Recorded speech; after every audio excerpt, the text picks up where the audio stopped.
Taste the Daily.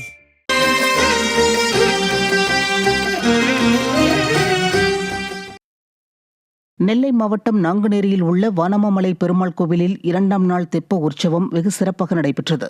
அலங்கரிக்கப்பட்ட தெப்பத்தில் வானமாமலை பெருமாள், ஸ்ரீ வரமங்கை தாயார், மணவாளவா முனிகளுடன் எழுந்தருளி 12 முறை வலம் வந்து இறுதியில் வான வேடிக்கை நிகழ்ச்சியும் நடைபெற்றது. இதில் திரளான பக்தர்கள் பங்கேற்று சுவாமி தரிசனம் செய்தனர். தை 3வது வெள்ளியை முன்னிட்டு நாகை மாவட்டம் சிக்கல் ஸ்ரீ பார்வதீஸ்வரர் கோவிலில் ஸ்ரீ பர்வதவர்தினி அம்மாளுக்கு சிறப்பு அலங்காரம் மற்றும் பூஜைகள் நடைபெற்றது. இதேபோல் கீழ்வேளூரை அடுத்த தேவூர் கிராமத்தில் உள்ள ஸ்ரீ தேவதுர்கை அம்மன் கோவிலில் 108 குத்துவிளக்கு பூஜை நடைபெற்றது. இதைத் தொடர்ந்து வண்ண மலர்களால் அலங்கரிக்கப்பட்ட அம்மனுக்கு மகா தீபாராதனை காண்பிக்கப்பட்டது. இந்நிகழ்வுகளில் ஏராளமான பக்தர்கள் கலந்து கொண்டு சாமி தரிசனம் செய்தனர்.